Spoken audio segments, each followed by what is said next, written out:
Jeszcze raz, dzień dobry. Okay, hello again.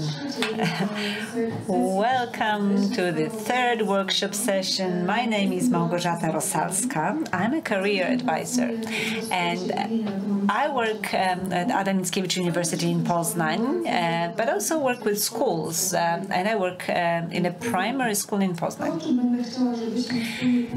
I would like all of us to think and talk about the matter of diagnosing clients in career advisory and in career guidance, especially with respect to competencies.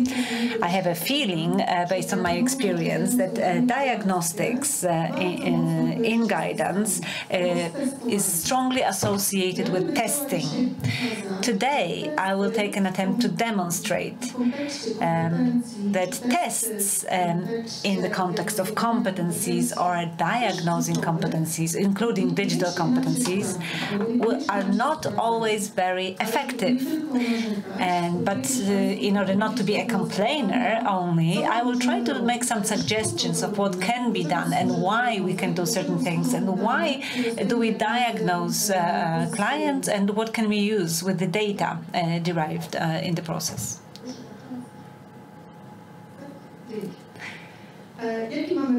So the plan for the upcoming 45 minutes is very simple. I set a few non-complicated questions, but the questions will organize the way we think about the process of diagnosing competencies. First, we'll look at the diagnosis as such, and we'll talk about the process. I will not bore you with definitions. Then we'll think about the reason for diagnostics and who needs information that we get from a diagnosis, and then what do we diagnose, especially in the context of digital competencies. And the last thing for today is how can we do that so that the diagnosis reflects the reality and not just the pretenses, so that the picture that it gives us is closely reflects reality. I don't dare say that it represents reality, but that it's a maximum, it's as close to the reality as possible. So let's start with the basics. As you can see, I have a definition from 1973. It's not that I don't know fresher definitions, but everybody draws from Ziemski anyway. It's a small little book by Ziemski from 1973. This is the starting point for any discussion about diagnostics. So Ziemski suggests a way of thinking which takes us away from typical thinking in career guidance, which is take a test and I will tell you who you need to become.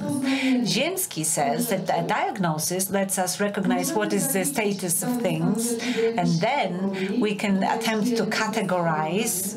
And I know you immediately have the association with Holland's test, types, categories, and so on. But Ziemski goes beyond that. We are also interested in the reasons, and we are interested in the purpose of why certain things are happening or not happening. Why are we taking certain decisions or not taking decisions? We are interested in phases, well, not so much in the career guidance. And then it's the forecast. What happens if you don't do anything? And what happens if you do things? So then we have an expanding and diagnostics and such that go more in depth. And that's something I will encourage you to do today. Before we go into more detailed diagnostics, let's first think, what do we need the data derived from a diagnosis for a career guide advisor? That's the obvious question. Why do we even bother to make a diagnosis? So when I think that the reason I do a diagnosis is to get information, that's a path to follow. But if it's only only to give recommendations or to issue a certificate, then it becomes more risky, because if I misdiagnose or if my diagnosis is not reliable or not adequate, then I'm just building sandcastles. I hope you understand what are the risks involved. And now the key thing is, what do I need the data for? So if I ask myself this question, my approach, my thinking about the tool that I'm about to use will be different.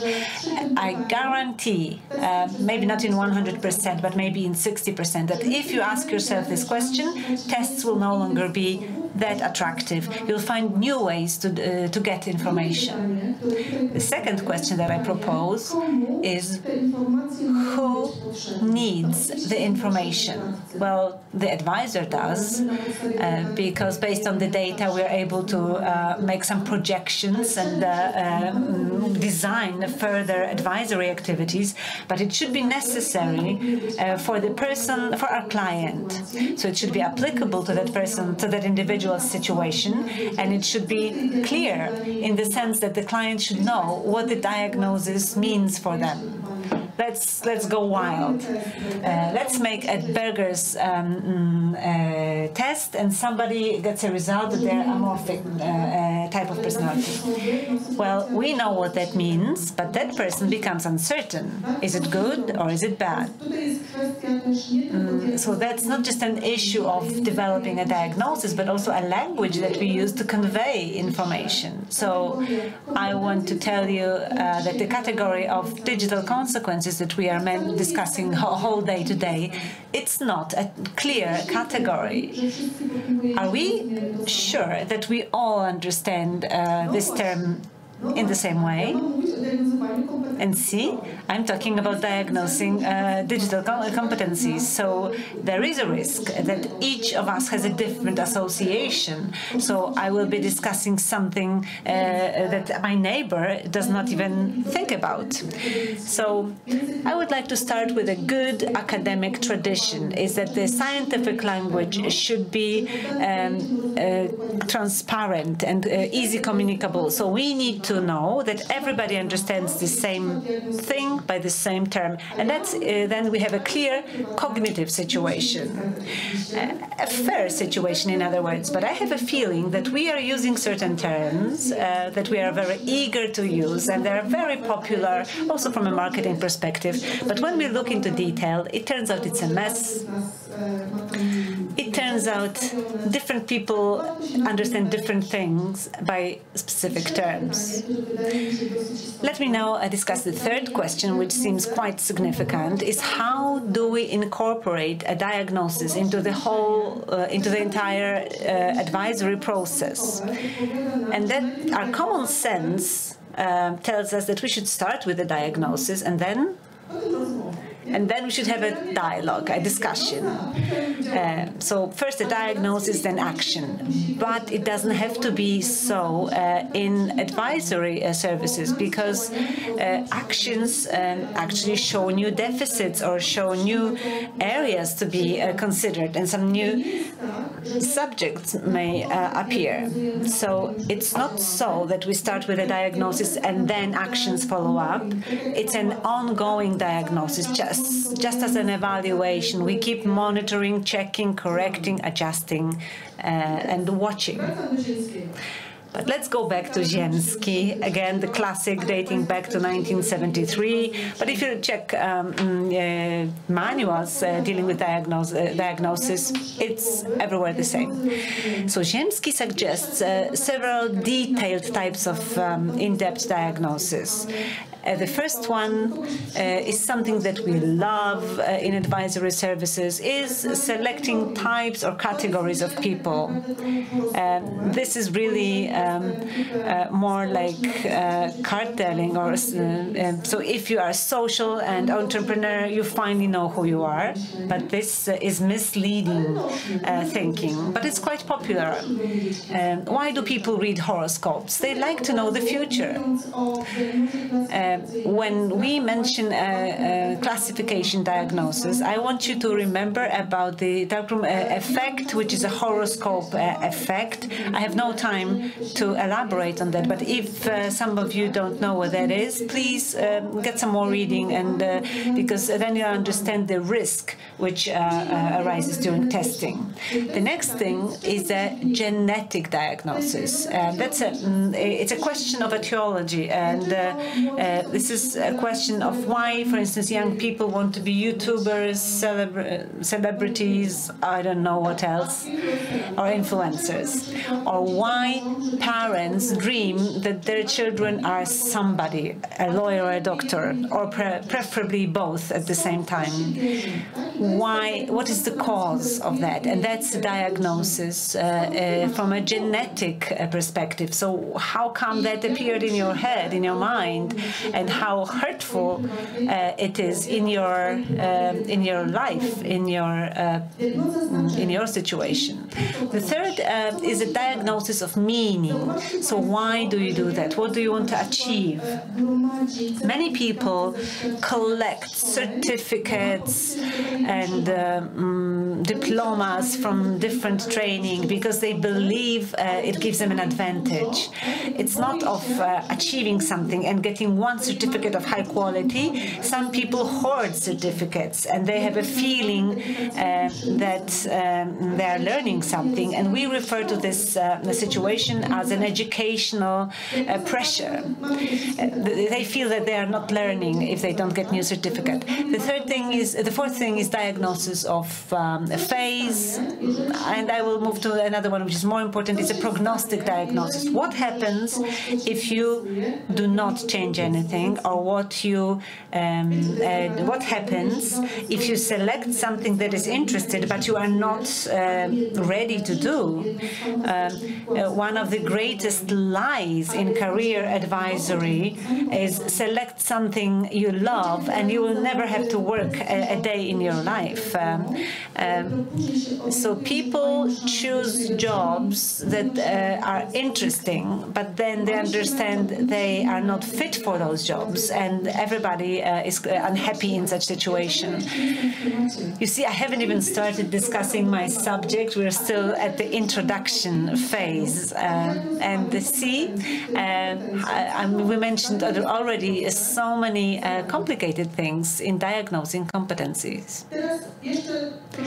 And now I will say a few words about why we do that. And here we have quite a significant distinction between career guidance and personal consultancy, or even HR. In career training, if I was to diagnose digital competencies, I will focus on what you know, what you don't know, what you need, how I can help you, what are the resources, what can support you. In personal guidance, the question is easy. Do you have the skills that we need? Do you have the consequences that we are willing to pay for? It's a completely different objective of diagnosis, and we diagnose completely different things, even though we discuss the same subject. And yet another difference is the client's perspective and the labor market perspective. I hate the word client, but we really don't have too many appropriate words that we can use. A person that uses the advice recipient, advisee, or our customer, or we can propose different terms. But that person wants to know what the situation is, and what can be done, but preferably in a safe way, especially when it comes to adults. And I will elaborate on adults in a moment. And the perspective of a labor market focuses on two simple questions: do you have or do you have not something? And is your level sufficient? Yes or no? And yet another perspective is all those beautiful narratives at numerous conferences where people present the expectations of a labor market or studies about employers' expectations. And then there is a great wish list. Like employers want people who are this or that, educated, decent, disciplined. They don't want the Generation Z who have many demands. So that's a wish list. And that's risky because it's frustrating. It's not a 0-1 situation. It's not an either-or situation. When we discuss digital competencies, different competencies will be necessary for IT specialists or programmers, and different qualities are required of people who are to operate a cash register. Both are digital competencies, but these come from two different worlds. We are talking about two different phenomena. And let me focus on one more thing. There are very dangerous simplifications. We like simplifications because they organize our reality. Well, that's the way the world is. But see what happens when we use the narratives about generations on the labor market. I don't know your age. Are you Generation Z, or are you Generation X, or whatnot? But throwing all individuals into one bag, let's say, one category, it's a super oversimplification. Yet it's very convenient, and it works well with tables, reports, and statements. It's useful, and it sounds good at conferences. But now let's look at different sets. These are people, unique people, and all the consequences are analyzed in the context of other competencies that are required at a given job. So all these simplifications are really should be reconsidered. Now, I mentioned adults as a group of people who need a significant sense of safety. The lifelong learning concept is something we're used to. We know we learn all lifelong, but there is also lifelong guidance. I was taught that career guidance is addressed at youth, and adults are the ones who failed, like unemployed, unprivileged, people who experienced many different traumas. And I know there are worse things than unemployment that can happen at work. But that used to be narrative when I was a student. So now that we talk about lifelong learning and lifelong guidance, we now approach a person in a comprehensive way in different contexts of their career, understood as a career path, not a career ladder. These are all transitions on the labor market. These encompasses all the crisis situations, all the moments of suspension and burnout. But this also includes passions and aspirations. People need to know how to do better, or where to go to a different place.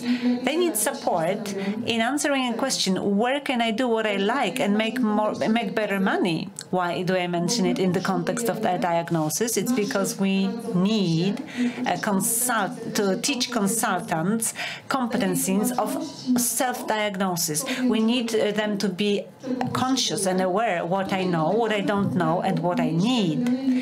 And here we are touching on the matter of unconscious lack of competence. If I don't know that I don't know, how am I going to plan my development?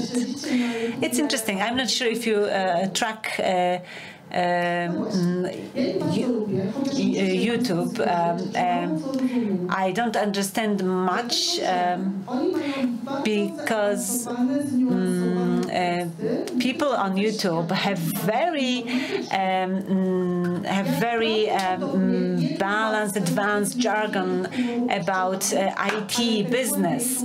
I'm not able to understand the second layer or further layers of their jokes. And so this is a moment when I know I don't know. I read comments, and and only then do I realize that people laugh at things, and I don't even find these things funny. So I'm incompetent. Do I want to improve my competencies about IT or programming to the level to understand those jokes? No. I'm fine with knowing that I don't know, but that's an example of areas that I feel no urge to develop. But the diagnosis that I know what I know and I know what I don't want, what I don't know, is important, because only then can I answer a question: do I want to learn a thing that I don't know, or am I comfortable with this, with the feeling of not knowing something? So now we reach the subject of diagnosis. So what do we diagnose? Well, basically, in guidance, we can divide things that are subject of diagnosis into two categories: simple and complicated categories. It's not a sophisticated breakdown. Actually, it's overly simple, but it's helpful in thinking about the procedure of diagnosis. So the simple categories we are aware of, like interests. I mentioned vocational or professional interests, because if people say they want their interests to be examined, I really get upset, because I usually know that if I'm interested in something, I know it. And people who come, they usually know if they are interested in somebody rather than something. But the second thing that we diagnose are preferences and values. These are quite simple areas. Aspirations, easy. Knowledge, that's simple. But I will tell you more about knowledge, because I believe we marginalize knowledge and we treat it less seriously than we should, and that's a shame. And then the last category is detailed talents, like spatial imagination, mathematical skills. We know how to do that. And now the complex categories, and this is where the difficult stuff comes. So, first of all, attitudes. If I ask anyone, any group of people, teachers, students, parents, anyone, even career advisors, how do we recognize a person's attitude towards something or someone? They respond by their behavior. And this is where the problem starts, because then we are dealing with an incomplete diagnosis of an attitude, and I believe it's very important in the context of digital competences. And the second category is employability. That is composed of several factors, several elements. I cannot say somebody is employable, period. I can discuss if a person is employable in their sector, in a specific job, because different sets of features and skills will make you employable in different areas. Next, we have career management competencies, another very broad set. Another thing is career resources, another term. You either have it or not, but I cannot say I have a high level of my career resources, because you will not even know what I'm talking about or what I have in mind, because that is a category that requires a breakdown. What does it mean to have a career resources? Competencies is another one, and work-life balance is the last one. Are we able to balance our life and our work? And now let me move on to the specifics I wanted to say.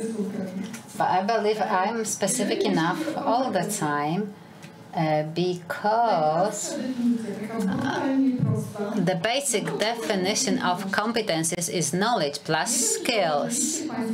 And I don't know if you have noticed that we tend to talking about digital skills, not competency. This narrative is being predominant, and sometimes it's being scolded if I say competences, no, skills. But I'm interested in competences, and I feel comfortable with a classic definition, but I know something about it, and I can do something with it. So, digital.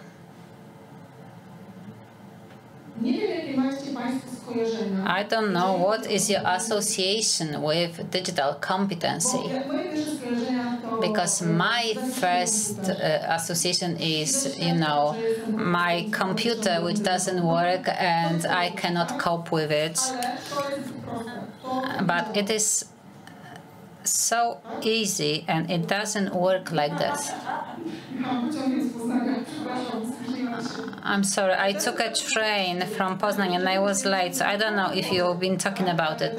So even if you look at the standard division of digital competences, so first they are IT competences, and I'm not interested in IT competency, ICT. These are specialists who should be passionate about it and be masters in it. And I do not need to be good at it. I do not need programming skills. I do not know how the computer works. I just simply do not need to know that. But what people say in their CVs, computer literacy. So what, you can turn it on and off? So what does it mean that you are computer literate? So it's just, talking about anything. So what applications you can use? Maybe you should list these apps or software, or maybe you have a degree of something. I know that I'm moving on a really dangerous ground, but please focus on two other areas. ICT competence. This is the area that is for us. So all the threats related to using technology and using ICT, so that I'm wasting time, that I'm reading and believing anything that I read online. If something is on TikTok, I just believe it as a simple truth, but I cannot verify sources. These are ICT competencies, but I cannot be fooled. But in my bachelor's degree, I do not quote Wikipedia. Not saying that I'm not using it, but I'm not quoting it. Yes, now we are saying that we are not going to assign any written tasks because our students are much more literate with using ChatGPT. For example, if you have the latest iPhone and you only use it for playing games, then are you really literate, ICT literate? So you can have access to anything, to the latest devices, to the latest technology, because I can simply afford it. But does it mean that I use it? These are all functional literacy tests that are useful for example, people have the latest devices but still cannot make an online transfer and go to a post office to make a bank transfer. So sometimes you may believe that it is about the elderly people. Yes, obviously these people are at risk of digital exclusion, but it doesn't mean that it doesn't apply to young people. Exactly. For example, young people can play, but when they are looking for information and they search information, they are not that skillful. So this is a big room for improvement here. So if I'm to move on to career guidance, my question would be, are your digital skills usable in or can be used in your occupation or profession?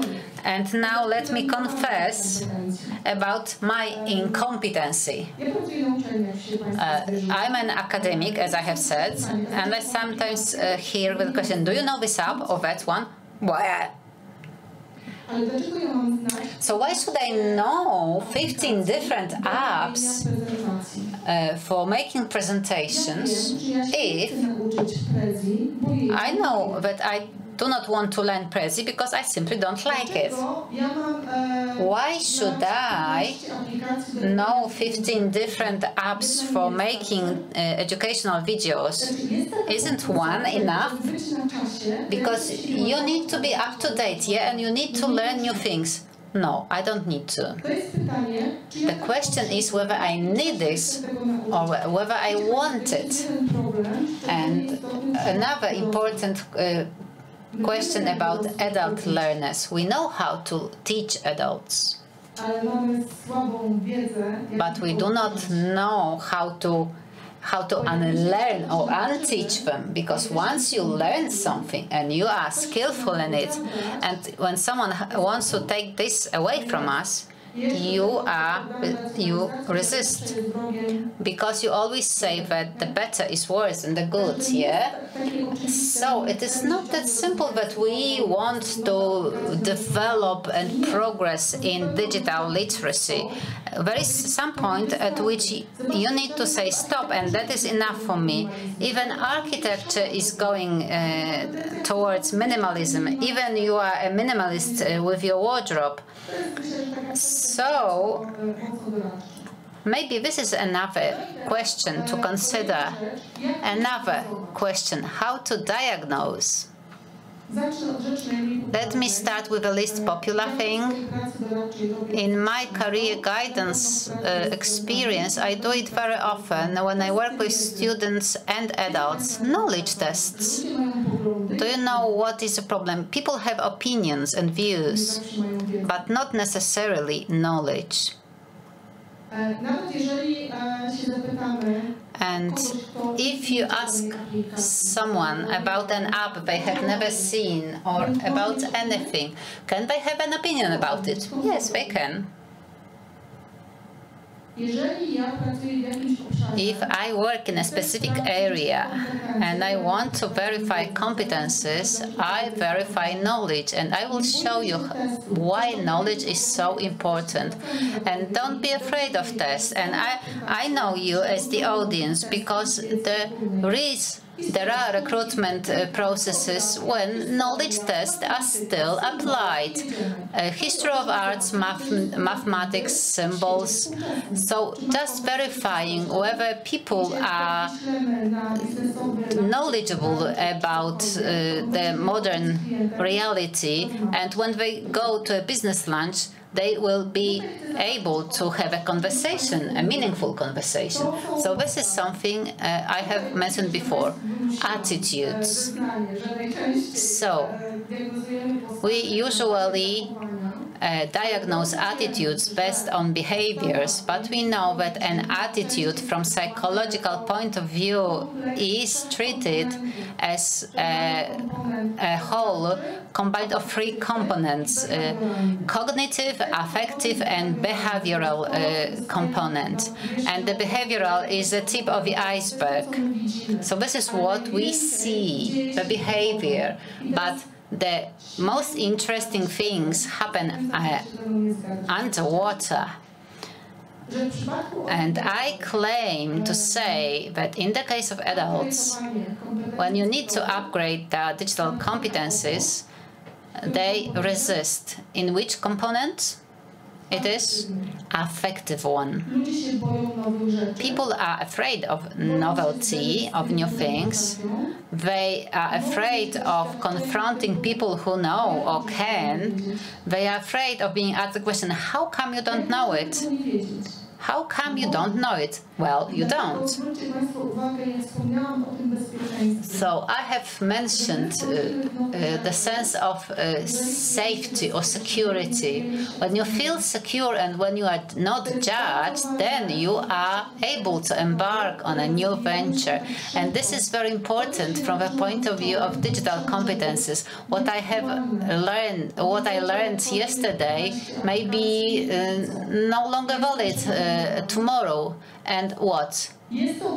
I have gone past the expiry date, and this is very frustrating. And I believe that work of a career advisor, especially work with adult clients, who have certain deficits in this sector, and they come back to the labor market or enter the labor market.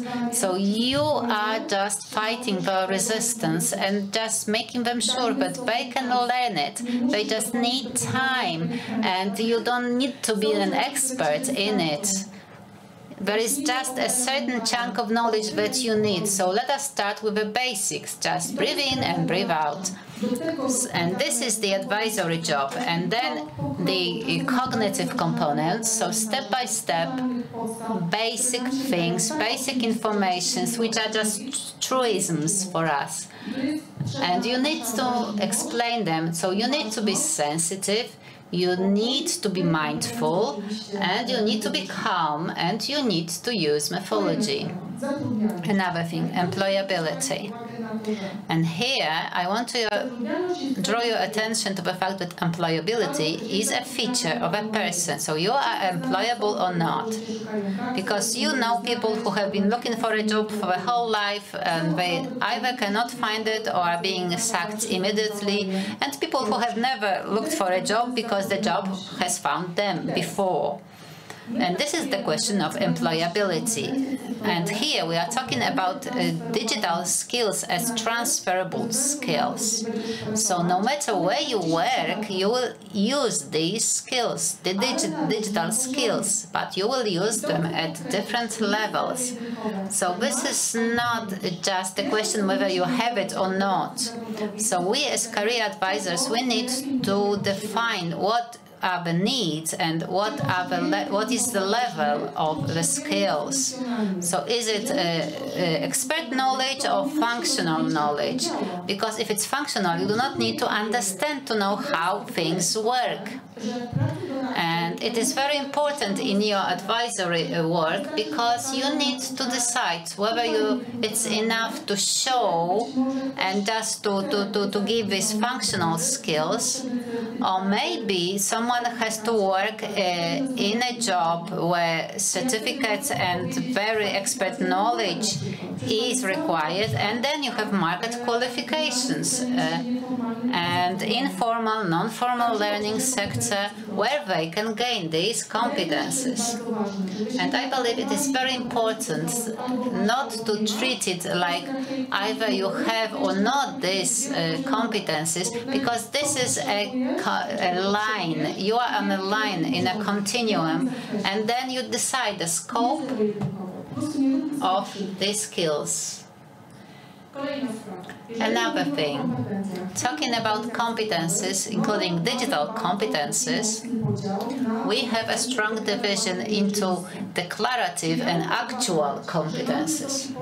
So, can I tell that I have high level of digital skills? Yes, I can.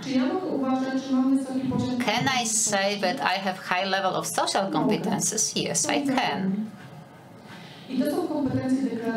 And these are declarative competences. So all the tests are questionable here, because tests are declarative. I may believe that I have something or know something, and then the test result is that I should be an IT specialist, and believe me, I should not. And now the actual competence.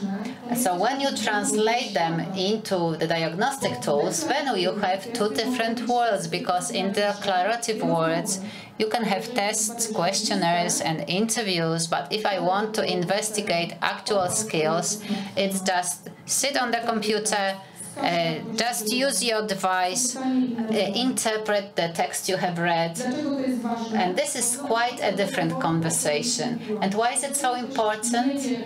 When someone doesn't know what they do not know, they just simply don't know. They can feel good about them. They can feel that everything is fine. And the behavioral techniques, when you say, I check it, I verify, this is when you confront people with reality or with the level of requirements. One more thing. When talking about employability competences, where do they fit in in these three areas? They relate to methodological competences, and these are transferable competences, so you invest in them. And now we are drawing to a close. The last question, how to diagnose? So what are the methods? So the simplest division is quantitative and qualitative methods. This is just the basics. So qualitative are all the diagrams, statistics, we like them, they look good. And the quantitative methods very well translate into online tests, which are really great in our job. But qualitative methods is just sit down, show me, do it. And the division I have mentioned before, you verify declarative and actual competences, behavioral ones. And here's a set of tools. So anything that you can use, no order, no hierarchy, because the importance and useful depends on what they are used for. You also have tests. Can I have a test on understanding, on reading comprehension? Yes, I can. So, for example, yesterday I had a class with seventh graders, and there was an exercise for those who said that they wanted to be detectives. So how much they remember from a text, and they focused on facts, and the instruction was remember adjectives, not facts. And we got them, because you need to get them out of their comfort zone. So there are discussions and debates, and how do they compare to digital competences? Well, they show convictions.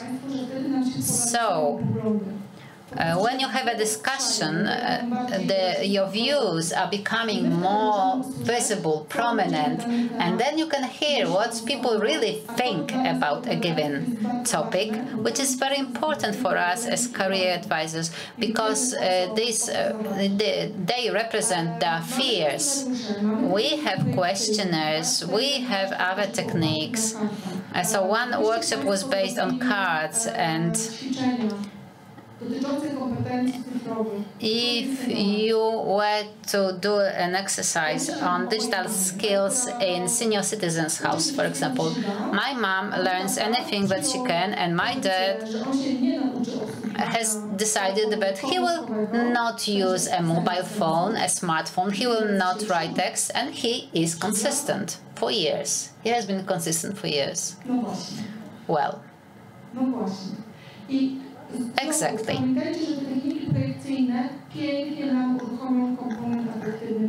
So these techniques will show us these affective grounds for attitudes. So now you can list the competences in order of importance, and what is important to us as career advisors is the importance that is attached to individual elements but our clients. But the most popular are behavioral techniques. Just show me, do it. They are the most effective because they show errors, and errors are great material to learn. So if you make a mistake, you do not need to learn from scratch, but you need to wonder what are the deficits that caused this mistake and just focus on these deficits. It's much easier, much faster, it's more eco-friendly, and so on and so forth. And some final thoughts. So we are in the area of lifelong guidance. We are all aware how digital competences, how fast digital competences grow. So this is a lifelong work. I'm not sure if it's good news or not, because some people tell me, well, I believe it will be just you can rest for a while or think what to do in order to catch up, but not to run all the time and not to believe that it is too difficult or too challenging. Another thing, we need different competences also in terms of digital competence. We do not need the same thing. Just like as all of us are here, we all need different things because you focus more on Excel, others make presentations, others make worksheets. So just focus on what you need and do not be afraid to leave it when it is no longer useful. And diagnostic competences. I want to emphasize it very much because I have a strong impression that the quality of diagnosis depends on the competences of the advisor. If you do not have these competences, well, that's not so good. So if you think that the quality of diagnosis is the starting point and contributes to the success of your work, and this is really venturing on a new adventure. And so this is all from me, and we have 1 more minute to go. So do you have any minutes, any questions, any reflections? No?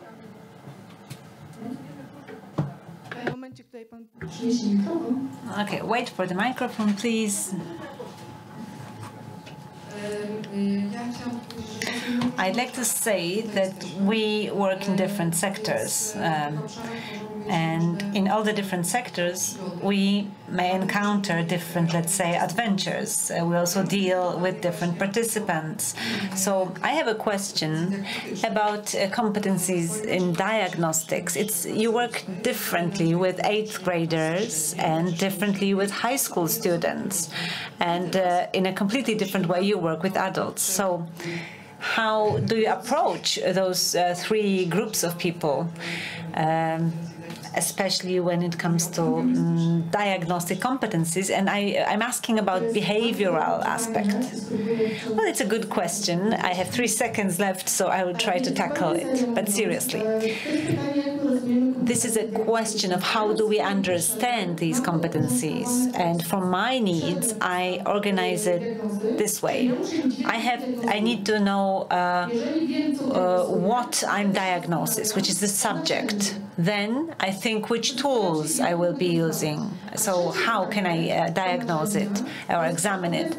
And then I ask if my tool is adequate to the needs and possibilities of my client.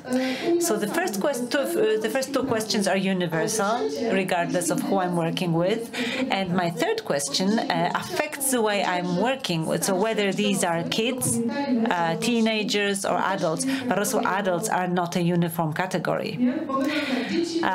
We only distinguish between 3 groups of people, but adults have different situations, they have different resources, different level of education, so it's a very differentiated group. So the 3rd question I ask is the question that helps me to distinguish between those 3 groups of people.